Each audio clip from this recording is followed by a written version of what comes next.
and welcome back to Swindon Station. Hope you had a lovely new year, and I thought I'd do a quick video just to let you know how things are going on. And as you can see in front of you, the latest acquisition to the layout. So I thought I've got quite a few HSDs on here, and I thought this will go for an older sort of a model, and I quite like this Flying Scotsman, so I decided, what the hell, we'll get one. So this is a late addition to my Christmas parcels that I got. Bought it off eBay, brand new, never been used, and it is DCC ready. So basically this is quite an early version of the Scotsman, and this particular one comes obviously with its tender and 3 carriages and a bit of track. So obviously the track I can use, which is great. The controller I probably won't. That'll probably just get put to the side, because everything I run through now is through the Railmaster on the laptop that I have upstairs here. Got it up and running with its 3 carriages, and I've had it going around the system, just basically just to bed the motor in, and yeah, it ran quite well. But there are a couple of issues, not with the loco itself, but more to do with my track. So the first problem I've encountered is from the top of your screen would be the platform 4 track 3 and 2, I believe. I might have got that wrong, but never mind. But anyway, the 3 tracks that you see at the toppermost, their curves are too tight. So essentially, they're going to have to come out and be replaced. Luckily for me, there was track. Oh, just get through here. There was track with the set that I bought. So essentially, what I'm going to do is there's going to be a little bit of moving around, and these points will have to be moved, etc., etc. But that will have to be installed, and doing that one will mean I'll have to do the second one to give that a better radius, and obviously for the third one that will have to be put in again, so it's got a clear radius to come around the corners. So those 3 I'm going to attempt to do in a little while. It also means that this may need to be rejigged a little bit, moved further back. This one will have to be moved further back, or I may change it to one of these I've got lying around. So it's a little bit of faffing around, but it's required basically to get this stuff to run. Because everything else that I use is either the HSTs or the 37 or the 57. They're relatively new and they can go around relatively sort of tighter radiuses. But unfortunately for these, the way their wheels and everything are set up, if I was to run this, I'm going to get constant derailments. So it's highlighted a few things. There's a few things to get on with, especially for this corner. So I'm going to tackle that now, and hopefully I'll have a video later of a before and after shot.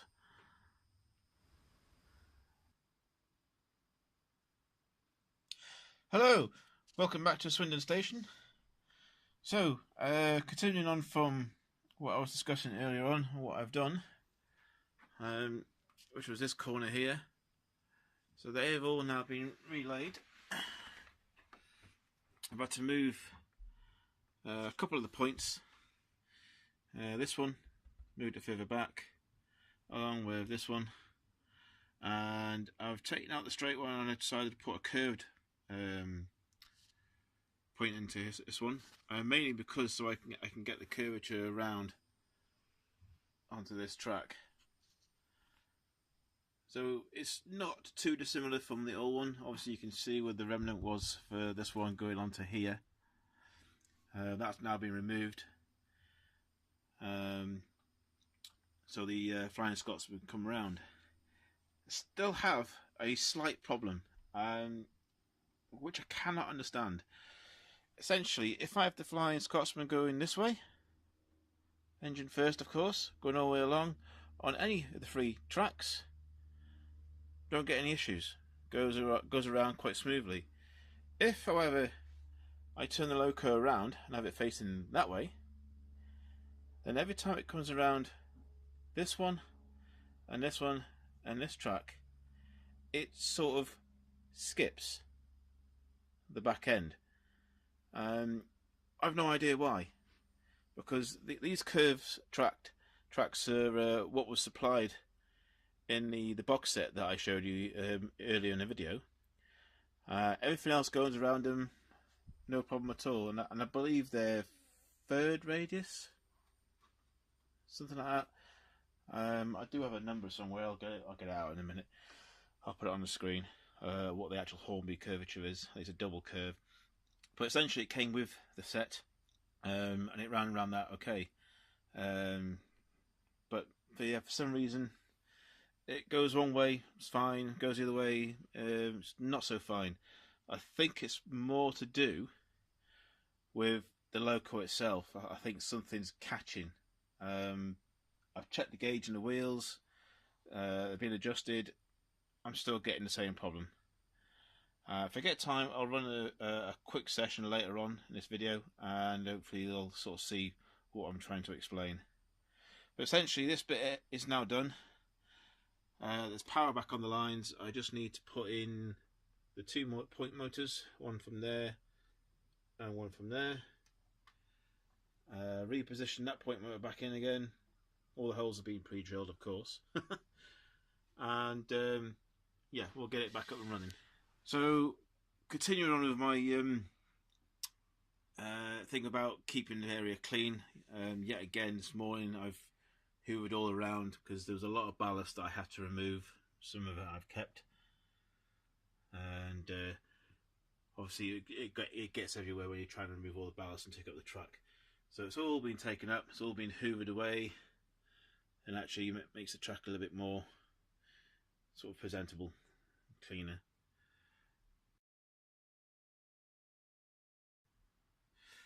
So Swindon Station, moving on. Yeah, it's still in progress. I've added a few more things to it. There's a few more windows and doors been put in towards the rear part of the building now. I said in the previous video that I needed some more drain pipes and stuff. I've now got that kit, and I'll be shortly putting those on there and trying to get the right configuration from some of the photos that I've got of the station. So yeah, what else can I tell you? Well, had a bit of a splurge. Where is he? There he is. Okay, so let's move over here a little bit. Obviously, you know I've got that HSD which I got last year, and I recently put the TTS sound decoder in both the power and the dummy car, so they're all running fine. And be looking on eBay because I wanted to obviously increase the fleet and stuff like that, and decided that to try and get another one, these HSDs, in the first Great Western livery. These are becoming obviously a little bit rare now. The main stock are starting to run out, and obviously people putting them on eBay are putting them at a premium, which is a bit ridiculous really. You know, making a little bit of profit by all means, but seriously, it's ridiculous. So anyway, I went to my local garden centre. It's got a model shop in there in Roughton, and he had this one in there for just over £200. A little bit more than what I paid for the other one. However, it's brand new. I know it's brand new. You know, it's from a trusted, obviously, sort of shop, and it's not been tinkered with in any way. So I've connected this up. It's only got one decoder in the front at the moment, and it's just a basic decoder, just to run it around, run it in. I will be getting the new Hornby TTS twin chips, sound chips, at some point. I think they're going for about 36 to 40 quid, something like that, which would be good. So I can save a little bit of money. Obviously get those two up and running. And yeah, it's a good investment. So I've got two full decent units now on the layout. I'll shortly be starting to obviously add another set of carriages from the first set that I've got, which are around here at the moment. They're all parked up. So obviously, yes, it is quite bright in this corner, and yes, finally I put another light in so I can get all this done. The aim is to have 4 of those put in and eventually take out that light strip. So I'll have another 2 over there and another 1 going over to this side. But straight away it's lighting the place up, which is great, because at some point I will start to be working on this area. And you can see the background over there is the Flying Scotsman. I'll get that up and running in a minute. So I subscribed to a couple of new channels, and one of them was the Barnabas channel. I hope I got that right. So I've been watching that today because he did a live draw for some goodies, which was well worth the wait. Unfortunately, I didn't win. Never mind. But well done, guys. It's yeah, quite a good show. So like I said, a few sort of channels that I've subscribed to, they've been going through creating background scenes, in particular rocks, walls, mountains, all that sort of stuff.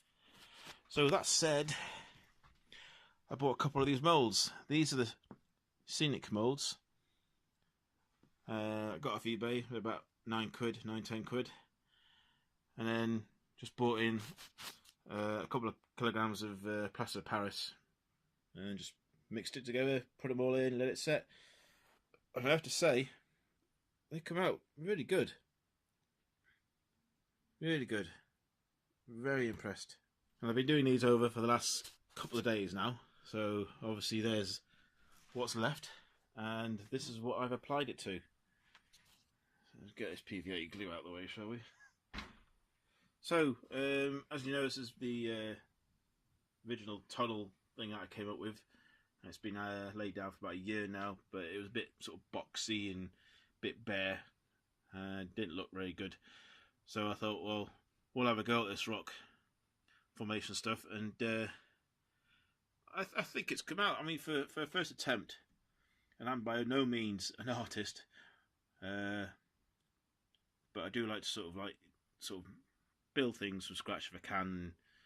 I think doing this is it's all added in a bit of fun to it as well. So all the rocks there, and then basically what I've done, I've used either a bit of PVA glue or some the old polyfiller stuff, and just piece it together really, just any old how. Try not to get it too sort of uniform, as if it looks like lines, but try and sort of segregate it and put bits and pieces in and stuff. And that's all getting set now and drying out. So hopefully, I'd like to think next weekend I can maybe have a look at doing some of the colouring on it. I mean, I've seen some fantastic videos through some of the channels, and yeah, it's excellent work. It's excellent how it brings out the colours and everything out when you mix 3 or 4 different colours on there and just let it drip down. So I'm hoping I'll have the same effect. So that's in hand. I see my small TMD depot at the moment. Not much else gone on here. Sort of left as it is really, sort of thing. I will get around to doing a bit more on it at some point. I see the refuel depot, that's slowly coming along. I've made a couple of the fuel containers or fuel retainers. Obviously I bought an old kit there as well. I think a Scale Scenics, the printed stuff you can get. So you get like an ISO container. So I've basically printed that off, cut it out, glued it together. Just gives it a bit of effect. There's lots more to do, but essentially this will be the 2 runs. Move out of the way. So you'll have one feed into here and a second one, and then what I'll do is I'll have a couple of refuel points and then another refuel point to match, probably 3 or 4 along this line, and this one will double up as a refuel for the main containers. So there'll be like a little like pump station sort of thing put around here somewhere, and then we'll when I get around to it, I'll buy a couple of I said not an awful lot done, but it's just sort of keeping things fresh, going through my mind. Do I need to change things? Do I need to add in points? All that sort of stuff. So I've still got this little bugger here, 57. Hasn't ran for a while. My aim for that one is to again get another sound chip for that one, and this one, hopefully get a sound chip for that one at some point. So yeah, it's all coming along. It's pipe work stuff I'm going to be doing. So these are all from plastic ratio models. The drain pipes, the guttering and stuff. So that'll be going on. I mean, that's $4.95 for that. Yeah, so I'll get onto that at some point. So Flying Scotsman's up and running.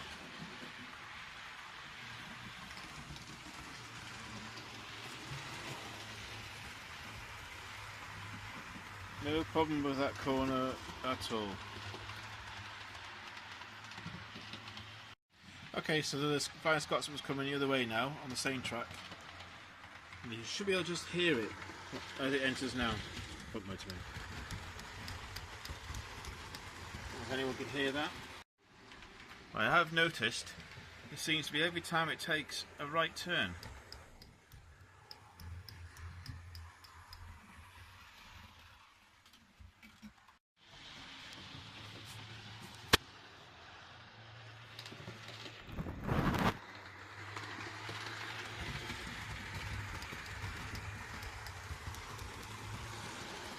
So, finish off the day with a running session, and I'll catch up with you again next month. Bye for now.